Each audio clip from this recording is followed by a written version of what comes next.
In this topic, we turn MiCA from theory into real choices. You'll follow a crypto-native exchange and a traditional fintech as they each decide whether to fully embrace EU authorization, limit their services, or delay expansion, and what those choices mean for product, risk, and compliance teams. MiCA pushes every crypto business to choose a path. One path is full EU embrace. Invest heavily, get licensed, and treat the EU as a core market. It's higher cost, but it can unlock trust and scale. Another path is wait and see. Stay present but small, while you watch how enforcement and guidance evolve. The third path is to limit scope. Design products to sit just outside MiCA, trading some growth potential for lower regulatory exposure. NovaX and FinBridge couldn't be more different, but regulators don't care about their origin story. They care about risk. NovaX is racing for growth, juggling multiple registrations and aiming for one EU-wide authorization. FinBridge already operates under a strict payments regime and is highly sensitive to reputational damage. As we go, notice how they face the same core compliance problems, but from opposite directions. NovaX is facing the classic compliance trade-off. Serious MiCA compliance means heavy investment, hiring experienced teams, rebuilding custody and asset segregation tech, and potentially dropping high-risk, high-margin products like extreme leverage. But full authorization unlocks something rare: passported access to 27 EU markets, stronger relationships with banks and institutions, and long-term regulatory stability instead of constantly chasing friendlier but fragile offshore regimes. By deciding to go big in the EU, NovaX is really accepting three structural commitments. First, a clean EU legal entity with managers regulators can trust. Governance becomes a licensing asset, not an afterthought. Second, day-to-day operations, custody, market integrity, disclosures must be built to MiCA standards from the start, not patched on later. Third, product teams must curate a MiCA-ready asset universe with clear classifications and tight listing controls.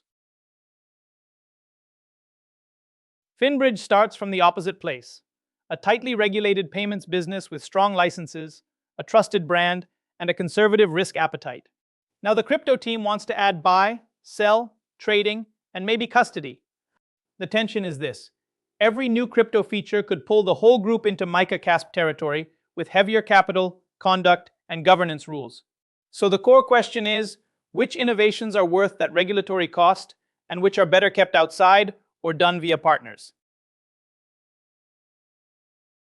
FinBridge decides it doesn't need to become a full crypto asset service provider itself. Instead, it keeps a narrow, low-risk product set and plugs into an already authorized CASP through APIs. That partner handles trading, custody, and most MiCA obligations. FinBridge focuses on customer experience, the KYC it already knows how to run, and contractually defined oversight. This lets it test demand, show innovation, and still protect its core payments license and brand. Together, NovaX and FinBridge show how risk appetite shapes MiCA choices. NovaX is crypto first, so it accepts the cost and scrutiny of full CASP authorization, builds its own tech stack, and offers a wide MiCA-ready product set to attract institutional clients. FinBridge treats crypto as a feature, not its core. It narrows services, keeps a tight token list, and leans on an authorized partner via API to carry most regulatory obligations. In a serious crypto business, compliance can't operate as a side commentator. Think of three gears that have to move together. Compliance acts as strategic advisor, translating regulatory shifts into clear guardrails. Product and business define what's desirable and feasible within those guardrails. Legal and operations turn decisions into contracts, workflows, and controls. When rules change, if even one gear lags, the entire execution engine grinds or misfires. Under MiCA, compliance isn't just about keeping us out of trouble. The mandate is to shape the business. First, map and assess. Translate MiCA into a clear view of which products, entities, and jurisdictions are in scope, and where your governance, capital, and conduct still have gaps. Next, build controls into every new crypto feature from day one, not as an add-on. And finally, engage early with regulators, using pre-application meetings to test ideas before the business commits. For MiCA, the product mandate is straightforward. Nothing ships without compliance built in.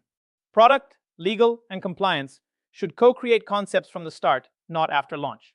When selecting assets, ask, does this push us into heavier CASP obligations, and is the upside worth it? Then design features, disclosures, and even marketing so they naturally generate the information MiCA needs, instead of bolting on white papers and risk warnings later. Under MiCA, legal and operations are the bridge between strategy and hard obligations. First, they interpret and structure. Which entities will hold which permissions, and how should the group be designed so one EU license can passport efficiently? Then they draft and negotiate binding agreements with partners, clearly allocating regulatory responsibility. Finally, they implement and segregate concrete processes for onboarding, incident reporting, and keeping client assets operationally ring-fenced from the firm's own. To turn MiCA from theory into action, start by diagnosing your firm. Are you closer to NovaX, moving fast and crypto-native, or to FinBridge with heavier legacy regulation? That will shape both your constraints and your opportunities. Then zoom into your own role.